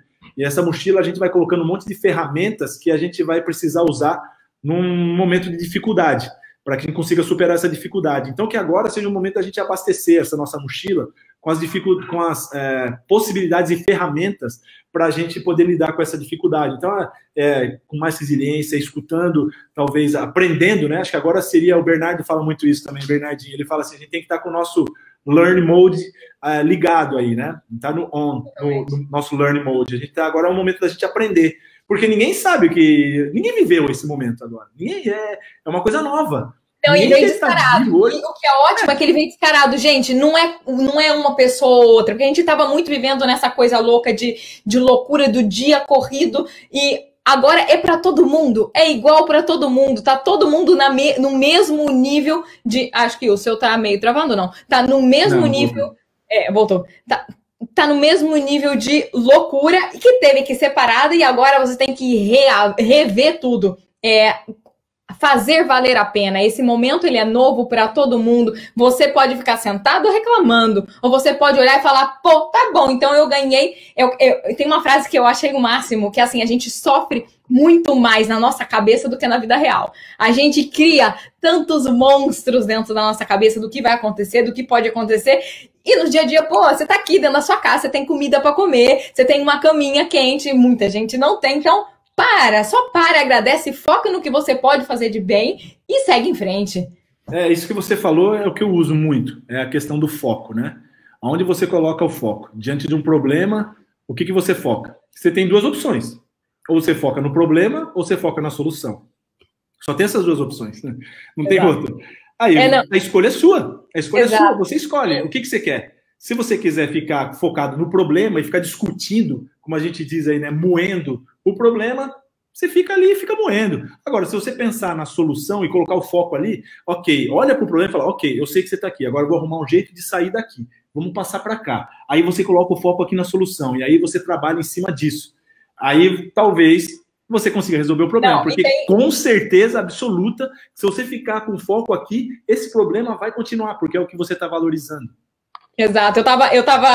Tem um neurocientista que eu adoro muito, que ele chama Pedro Calabres, e ele falou nessa palestra sobre a neurociência do sucesso, e ele fala exatamente isso, aonde você coloca o foco. Ele fala o talento sem esforço é potencial desperdiçado. Você tem que ter garra para você chegar lá. A paixão pelo que você faz e a perseverança são a base do sucesso. O que é sucesso? E assim, neurocientificamente, não é assim só o talento que te faz diferente, é a garra. É você ter a paixão e você ter a perseverança de que você vai chegar lá. Você ter a capacidade de você olhar, né, muito mais as possibilidades do que as limitações. Acho que isso é o grande desafio que a gente tem, né? Porque a gente não pode deixar com que as circunstâncias, elas limitem a gente, né? Não posso dizer assim, você é isso. A circunstância não vai dizer quem você é. A circunstância, ela pode dificultar que alguma coisa para você aconteça, mas ela não vai impedir de você fazer, né? Você tem que saber lidar com as dificuldades que a circunstância está te propondo, para que você saiba lidar com isso. Então, a gente tem que olhar muito mais as possibilidades do que as limitações, né? E a circunstância, é o momento, ela vai passar. Se você ficar vivendo essa circunstância, colocando foco nesse problema que a circunstância te trouxe, você não vai sair desse momento. Então, a questão... acho que pode falar, desculpa. É uma questão que é sua opção. Eu estava lendo uma coisa que diz assim, 50% das coisas que acontecem são suas escolhas, outros 50% não são. Agora, se você deixa aqui tudo, vamos viver o acaso, vamos ver que tudo vai acontecer, você deixa de fazer o seu 50%. E aquele seu 50% fica aí por conta de não acontece. Aí você gasta 50% reclamando, né? Exatamente. Porque não foi do jeito que você queria. Claro que você está fazendo para seguir nesse caminho. Assim de não vai acontecer nada nunca. Não vai acontecer nunca. Tem uma outra palestra que eu aprendi com uma outra professora a respeito do sucesso também, que ela estudou uma pesquisa científica, agora eu não vou lembrar o nome da pessoa que fez a pesquisa, mas depois eu acho e te mando, falando sobre, fizeram um teste com pessoas que se consideram de sucesso, que conseguiram alguma coisa na vida. E a diferença está no lobo frontal, como funciona. O lobo frontal funciona 80% mais do que uma pessoa que se considera um fracassado, se considera. Então, assim, eu consegui casa, eu consegui minha família, sucesso financeiro, alguma coisa que, bom, essa era a minha meta e eu consegui o sucesso, foi assim que foi medido. E a diferença tá... O que tem a ver o lobo frontal nisso? O lobo frontal é onde está o futuro. As pessoas que elas são fracassadas, elas ficam no passado, na memória. Então, e a memória, ela é inércia. A memória, ela tá no... Quando você vai lembrar de alguma coisa, você para e pensa. Já o futuro, você tem que estar maquinando loucamente, criando possibilidades. O seu cérebro, se você gasta 2.000 calorias por dia, só o seu cérebro gasta 1/4 dessas energias. Se você está trabalhando no momento correto, ou seja, você vai estar gastando, que beleza, você vai estar pensando, vai pensar no seu futuro e ainda vai gastar caloria, coisa boa. Então, esse é o foco que a gente tem que ter. O sucesso tá aí, no pensar no futuro já é neurocientificamente comprovado tudo que a gente tá falando. Então, é isso. E assim, é bonito a gente falar isso, mas, caramba, é tão bonito quando a gente faz. Nossa, e é uma sensação tão boa. Exato. Porque é uma coisa que...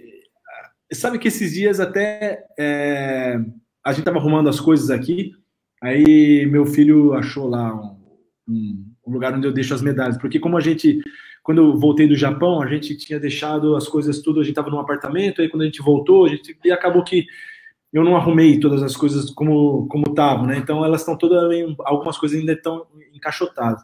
E aí a gente achou lá onde eu guardava as medalhas, os meus crachás, todas as competições. Cara, aí a gente começou a olhar assim, eu comecei a ver, falei, caramba, mano. Sabe quando você nem lembrava daquelas coisas tantas ali. Quando você começa a colocar tudo ali num lugar, você fala assim, caramba, quanta coisa já aconteceu. Porque a gente se condiciona muito a olhar as coisas que vêm para frente.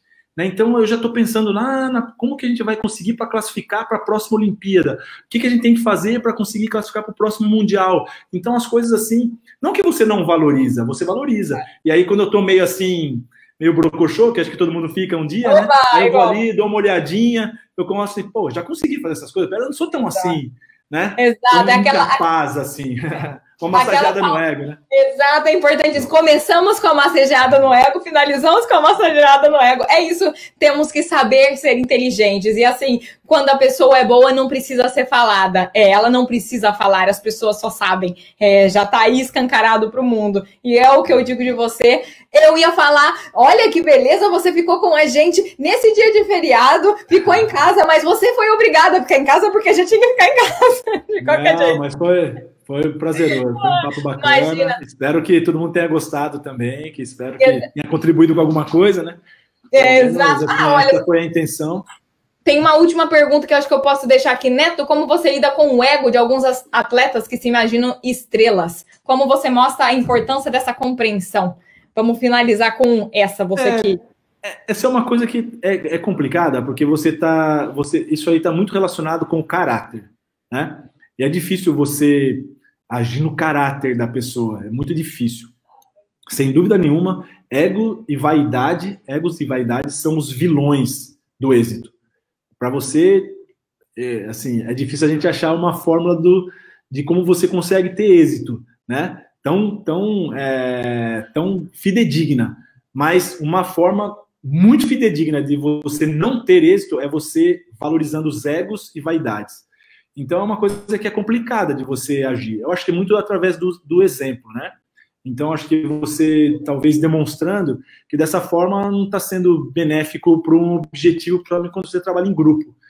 Isso vai existir. Não tem como falar assim, não, no meu time não tem ego. Tem. Eu acho até que tem que ter mesmo. Só que você tem que ter um controle sobre isso. Né? E a pessoa que tem esse ego, ele tem que saber que até um limite, ok. É uma linha muito tênue que acho que existe entre uma autoestima e uma soberba. Exato. Porque a soberba já vai mais para o lado do ego, da vaidade, de um caráter meio que não é muito benéfico para a equipe. Mas é uma linha muito tênue, porque você tem que ter uma autoestima, você tem que se sentir capaz. Né? Então, às vezes você dá uma escorregadinha para um lado que, é a capacidade também de você falar, pô, aqui eu acho que eu passei um pouquinho, deixa eu voltar um pouco. Isso aí é questão de caráter, né? Isso é questão de valores, isso aí é uma coisa que não se negocia. Então, do mesmo jeito que eu respeito o outro também tem que respeitar aquilo que eu imagino que eu prego. E eu, como líder, é lógico que eu tenho que conduzir as ações, eu tenho que respeitar e também tenho que se fazer respeitar. Então, uma coisa que, assim, para mim, não tem negociação. Eu negocio o meu salário, eu negocio o meu tempo de contrato, eu negocio o tempo de treino, eu negocio várias coisas, mas eu não negocio valores. Valores e condições de caráter, isso são inegociáveis. Então, quando alguma coisa infringe essas, como dizem você, las linhas rojas, não? Então, se passar essas linhas, aí já não tem muito acordo, não. Entendeu? Então, eu acho que é você estipular bem isso, até aqui, ok, passou daqui, aí já está infringindo algumas... E ser justo com isso, né? Você procurar ser justo e claro, você se dá o exemplo. Acho que é dessa forma que você consegue manter um nível de equipe saudável. Não é fácil. Isso, teoricamente, é o que tem que se fazer. É bonito, exato. Não é fácil. É o que a gente estava falando da teoria e da prática. É fácil ler no livrinho ali o que está falando. Agora pega e faz o dia a dia. Tinha um passarinho que eu vi um desenho, tipo, eu estudando a vida espiritual. Aí tá um periquitinho assim, todo bonitinho. Aí do lado eu praticando. O periquito todo torto, acabado. É bem isso. A prática é linda, não? Tudo bem. Agora pega uma pessoa sem paciência do seu lado e fala, não, vou exercitar a paciência. Você quer mandar ele para aquele lugar e acabou. E aí pronto. É isso. É o dia a dia que te faz melhor. Olha, a gente poderia ficar aqui para sempre conversando. E vamos tomar café em casa um dia, quando eu for para o Brasil. Combinado. Neto, muitíssimo obrigada. Ângela, Marcelo, Forte, muitíssimo obrigado. Mais uma live, pode falar. Um abraço para vocês. Foi muito bacana estar com vocês por esse tempo. Espero que tenham outras possibilidades da gente poder estar junto. E estou à disposição, espero ter contribuído aí e desejo para vocês muito êxito. Com certeza, muito êxito, digo mesmo. Muitíssimo obrigada. E a gente segue se falando, amigos de WhatsApp. Muito obrigada. Tchau, tchau. Tchau, gente. Muito obrigada para todo mundo que ficou acompanhando a gente até agora. Obrigada. Tchau, tchau. Tchau.